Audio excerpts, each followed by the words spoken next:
अच्छे लोग दुखी क्यों रहते हैं? मित्रों, इस बात में कोई संदेह नहीं है कि अच्छे लोग ज्यादातर दुखी रहते हैं और पापी पाखंडी मौज उड़ाते हैं। परंतु इसके दो कारण हैं। मैं उन दोनों कारणों को बड़े विस्तार से बताने का प्रयास करूंगा। पहले बात करते हैं कि अच्छे लोगों को भगवान दुख क्यों देता है। तो आई इस मार्मिक कहानी के द्वारा आपको समझाते हैं। एक बार की बात है, किसी नगर में अपनी छोटी छोटी 3 बच्चियों के साथ एक विधवा स्त्री रहती थी। जवानी में ही उसके पति गुजर गए। 3 छोटी छोटी बच्चियों को पालने का भार बेचारी उस महिला पर डाल गया। 3 बच्चों को लेकर वो विधवा जाए तो कहाँ जाए, कुछ काम धाम भी नहीं कर सकती थी। ऊपर से समाज की उल्टी सीधी बातें उसे कुछ नहीं करने देती थी। बेब्स लाचार उस महिला का कोई सहारा नहीं था। वो अपने पति को याद कर करके उन बच्चियों को जैसे तैसे पाल रही थी। पति के गम में बीमार पड़ गई। ऊपर से उन बच्चियों की चिंता थी कि क्या होगा, कैसे इनका पालन पोषण होगा। इन्हीं बातों को सोच सोच कर एक दिन उसकी तबीयत बिगड़ गई। उसका अंत समय निकट आ गया था। धर्मराज का एक दूत उस विधवा स्त्री के प्राण लेने के लिए धरती पर आया। वह उस स्त्री के प्राण ले जाना चाहता था, परंतु वहां का नजारा देखकर वह खुद दुविधा में पड़ गया। उसने देखा कि महिला जमीन पर अचेत पड़ी है। उसकी तीनों बच्चियां उसके ऊपर सर रखकर पड़ी हुई थी। सबसे छोटी बच्ची उसके स्तनों से लिपटी हुई थी। यह करुणामयी दृश्य देखकर देवदूत के हृदय में दया आ गई। उससे उन बच्चियों की दशा नहीं देखी गई। एक बच्ची रो रो कर अपनी मां को जगा रही थी। दूसरी रोते रोते मां के ऊपर ही सर रखकर सो गई थी। देवदूत ने सोचा, इन बच्चियों का पिता पहले ही मर चुका है। अब यदि मैं इस स्त्री के प्राण लेकर गया तो यह बच्चियां किसके सहारे रहेगी? कौन इनका पालन पोषण करेगा? यही सब बातें सोचकर देवदूत स्त्री के प्राण लिए बिना ही लौट गया। धर्मराज ने पूछा कि तुम खाली हाथ क्यों आ गए? तुम तो उस विधवा स्त्री के प्राण लेने गए थे। तब देवदूत कहता है, हे स्वामी, मैं चाहकर भी उस स्त्री के प्राण न ला सका। मेरी जगह यदि आप होते तो शायद आप भी खाली हाथ वापस आते। मैं उस महिला की अबोध बच्चियों का दुख नहीं देख पाया। जब मैं उसके प्राण लेने गया तो मैंने देखा कि उसकी 3 छोटी छोटी बच्चियां उसके ऊपर पड़ी विलख रही थी। उन्हें कोई वहां देखने वाला भी नहीं था। यदि ऐसे मैं उस महिला के प्राण ले आता तो ऐसे में उन बच्चियां को कौन देखता, कौन उन्हें पालता पोषता? पृथ्वी लोक के मनुष्य तो इतने स्वार्थी हो गए हैं कि बिना मतलब के कोई किसी का सहारा भी नहीं बनता। यदि कोई किसी की मदद कर भी देता है तो वो बदले की उम्मीद करता है, या फिर उसे अपने एहसान के नीचे जीवन भर दबा कर रखना चाहता है। स्वामी, मैं चाहता हूं कि उस महिला को थोड़ा और जीवन और दे दिया जाए ताकि वो अपनी बच्चियों को पाल पोष कर बड़ा कर सके। देवदूत की बात सुनकर धर्मराज ने उसे डांटते हुए कहा, अरे मूर्ख पार्षद, ईश्वर की बनाई हुई सृष्टि में ना कोई एक क्षण घटा सकता है और ना कोई बढ़ा सकता है। उनकी मर्जी के बिना न तुम किसी को जीवन दे सकते हो, ना समय से पहले मार सकते हो। ईश्वर जो करता है सबके साथ अच्छा ही करता है।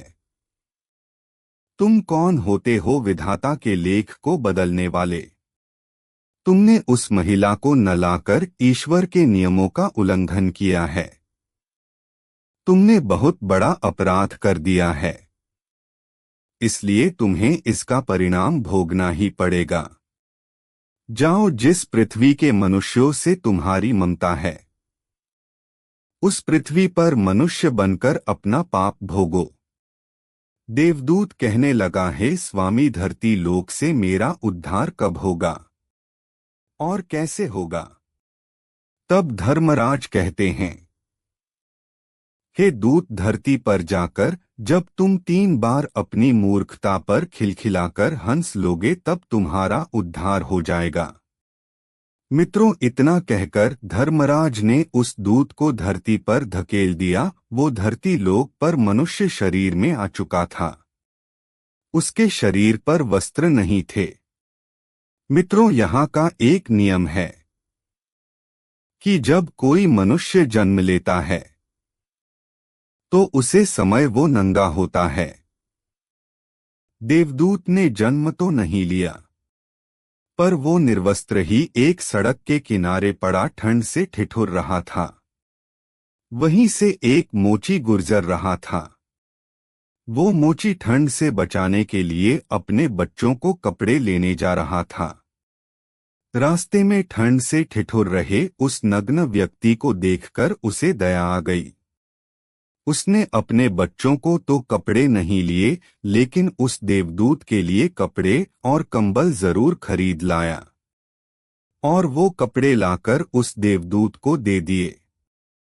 देवदूत कहने लगा है, हे भाई, आपने मुझको कपड़े देकर बहुत बड़ा उपकार किया है, लेकिन कपड़े देकर आपने ठंड से तो मेरा दुख दूर कर दिया, पर मेरा ना तो कोई घर है, ना परिवार है, ना भोजन का कोई साधन है। तब मोची बोला, हे भाई, तुम मेरे घर चलो, मैं तुम्हारा सारा खर्च उठाऊंगा। मित्रों, अब तो वो मोची उस देवदूत को लेकर अपने घर पहुंचा। उधर मोची की पत्नी ने देखा कि उसका पति बच्चों को कपड़े लेने गया था। कपड़े तो कुछ लाया नहीं, उल्टा एक आदमी को घर बुला लाया है। पत्नी अपने पति से झगड़ने लगी, उसे भला बड़ा कहने लगी। यह देखकर वो देवदूत बहुत जोर जोर से हंस पड़ा। मोची ने पूछा, अरे भाई, तुम हंसते क्यों हो? ऐसा क्या देख लिया आपने? तब देवदूत ने कहा, हे भाई, मेरी हंसी का रहस्य मैं आपको अभी नहीं बता सकता। समय आने पर मैं तुम्हें स्वयं बता दूंगा। मित्रों, अब तो वो देवदूत उस मोची के घर में रहने लगा और कुछ ही दिनों में उसने मोची का सारा काम सीख लिया। देवदूत के द्वारा बनाए गए जूते और चप्पलें खूब बिक रही थी। चंद दिनों में मोची बहुत धनवान बन गया। यहाँ तक कि राजा महाराजा भी उसे जूते बनवाने का आदेश देते थे। जब से देवदूत उसके घर आया, तब से उसकी तो किस्मत ही चमक गई। धन की कोई कमी नहीं रही, सब कुछ अच्छा चलने लगा। एक दिन की बात है, राजा का एक सैनिक एक चमड़ा लेकर इस मोची के पास आया और बोला, देखो, हमारे महाराज इसी चमड़े के बने हुए जूते पहनना चाहते हैं। यह चमड़ा बड़ा कीमती है, तुम इसके ठीक से एक जोड़ी जूते तैयार कर दो। यह चमड़ा खराब नहीं होना चाहिए, पर ध्यान रखना, इस चमड़े के जूते ही बनने चाहिए। भूल से भी इसकी चप्पल मत बना देना। मित्रों, राजा का सैनिक चमड़ा देकर चला गया। इधर मोची ने भी देवदूत को समझाया कि देखो, राजा की बात है, इसमें कोई गलती ना करना। चमड़ा भी बहुत कम है, इसलिए चमड़ा खराब नहीं होना चाहिए। जूते की कहकर वो गया है, तो जूते ही बनाना। गलती से यदि चप्पल बना दी तो राजा हमें कठिन से कठिन सजा देगा। मित्रों, मोची के इतना समझाने के बाद भी देवदूत ने उस चमड़े से चप्पल ही बनाई। चप्पल देखकर मोची की सांस फूल गई। वो देवदूत को डांटने लगा, यहाँ तक कि डंडा लेकर उसे मारने के लिए दौड़ा। कहने लगा, अबे मूर्ख, तुझे बार बार समझाया कि जूते ही बनाना, लेकिन तूने चप्पल बना दी।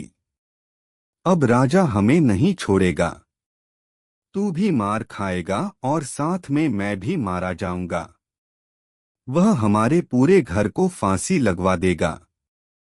मित्रों, मोची को अत्यंत दुखी देखकर देवदूत एकदम से खिलखिलाकर हंसने लगा। उसे हंसता देखकर मोची बोला, अरे मूर्ख आदमी, काम बिगाड़कर अब हंस रहा है। वो देखो, जूते लेने के लिए राजा का सैनिक आ रहा है। मित्रों, सैनिक को देखकर मोची के हाथ पांव फूल गए कि अब ये जूते मांगेगा तो मैं कहां से दूंगा। तब तक वो सैनिक पास में आ गया और बोला, हे मोची भाई, कल मैं जो तुम्हें चमड़ा दे गया था उसके जूते मत बनाना, चप्पल बना देना, क्योंकि राजा साहब का देहांत हो गया है और यहाँ की ये प्रथा है कि मरने वाले व्यक्ति को चमड़े की चप्पल पहनाकर अस्थि पर लेटाया जाता है। मित्रों, सैनिक की बात सुनकर मोची को ऐसा लगा जैसे मरे हुए शरीर में प्राण पड़ गए हो। उसके हाथ से डंडा छूटकर जमीन पर गिर पड़ा और उसने देवदूत के पैर पकड़ लिए और उससे नाना भांति से माफी मांगने लगा। देवदूत उसकी इस हरकत पर खूब जोर जोर से हंस रहा था। मोची ने पूछा, है भाई, तुम क्यों हंस रहे हो? तब देवदूत बोला, है भाई, समय आने पर मैं अपने हंसने का कारण बता दूंगा। मित्रों, एक दिन की बात, मोची की दुकान पर 3 नौजवान लड़कियां एक बुढ़िया के साथ आई थी। उन तीनों लड़कियों की शादी होने वाली थी। वह अपने लिए जूते का नाप देने आई थी। उन लड़कियों को देखकर देवदूत ने पहचान लिया कि ये वही तीनों लड़कियां हैं जिनकी मां को ना ले जाने के कारण आज मैं अपने किया की सजा भोग रहा हूं। पर ये लड़कियां तो अब जवान हो चुकी है, काफी सुंदर भी है, किसी अच्छे घर में पली बढ़ी मालूम पड़ रही है। तब वो बुढ़िया कहती है, हाँ बेटा, इनकी माँ इन्हें बचपन में ही छोड़कर स्वर्ग सिधार गई थी। इनका कोई सहारा नहीं रहा, तब मैंने इन्हें अपने पास रख लिया। मेरे पास करोड़ों की दौलत है, पर दुर्भाग्य से मेरा भी कोई नहीं है, तो मैंने इन्हें रख लिया, इन्हें पढ़ाया लिखाया, इनकी परवरिश की। आज मैं लड़कियों की बहुत ही ऊंचे घराने में विवाह करने जा रही हूँ। लड़कियों का भाग्य देखकर देवदूत सोचने लगा, परमात्मा जो करता है अच्छा ही करता है। यदि उस समय इनकी मां नहीं मरती तो ये तीनों भयानक गरीबी, भूखमरी और दरिद्रता में पड़ी रहती। इनकी मां के मरने के कारण आज ये तीनों लड़कियां बहुत बड़े घरों की बहुएं बनने जा रही हैं और इस बुढ़िया की करोड़ों की संपत्ति की मालिक भी बन चुकी है। यह बात सोचकर देवदूत पहले की गई अपनी मूर्खता को याद करके जोर जोर से हंसने लगा। वो 3 बार हंस चुका था। मोची ने पूछा, है भाई, अब तुम किस लिए हंस रहे हो? कृपया अपनी हंसी का रहस्य समझाइए। तब देवदूत बोला, है भाई, मैं 3 बार हंस चुका हूँ। अब मैं तुम्हें अपनी हंसी का कारण बताता हूँ। सुनो, मैं एक देवदूत हूँ, अभी अभी जो 3 लड़कियां जूते का नाप देने आई थी। जब ये तीनों छोटी थी तो इनकी मां मर गई, पिता पहले ही मर चुका था। इन तीनों लड़कियों पर तरस खाकर मैं इसकी मां के प्राण नहीं लेके गया। इस कारण धर्मराज ने मुझे श्राप देकर धरती पर भेज दिया। मैं निर्वस्त्र एक सड़क किनारे पड़ा था। तब तुम मुझे अपने घर बुलाए। घर आकर तुम्हारी पत्नी तुमसे खूब लड़ी थी, वो भी इसलिए कि तुमने अपने बच्चों के कपड़ों के पैसों से मेरे लिए कंबल और कपड़े खरीद दिए थे। तब मैं पहली बार तुम्हारी पत्नी की मूर्खता को देखकर बहुत हंसा था। तुम्हारी पत्नी उन पैसों को देखकर दुखी हो रही थी जो तुमने मेरे ऊपर खर्च किए थे, पर तुम्हारी पत्नी मुझसे भविष्य में होने वाले लाभ को नहीं देख पाई थी, जो मेरे आने के कारण तुम्हारे घर की किस्मत बदलने वाली थी। दूसरी बार मुझे हंसी तुम्हारी मूर्खता को देखकर आई, जब तुम राजा के जूते न बनाने के कारण मुझे डंडा लेकर मारने के लिए दौड़े थे। उस समय तुम राजा के जूते वाली बात सोच रहे थे, पर तुम्हें यह नहीं मालूम था कि राजा के साथ में क्या घटना घट गई है। जो राजा की जूते से अधिक चप्पलों की आवश्यकता पड़ गई है। हम वही देखकर यह सोचकर शोक या हर्ष मनाते हैं जो हम देखते हैं, पर हम उसे नहीं देख पाते जो हमें दिखाई नहीं देता, जो आगे होने वाला होता है।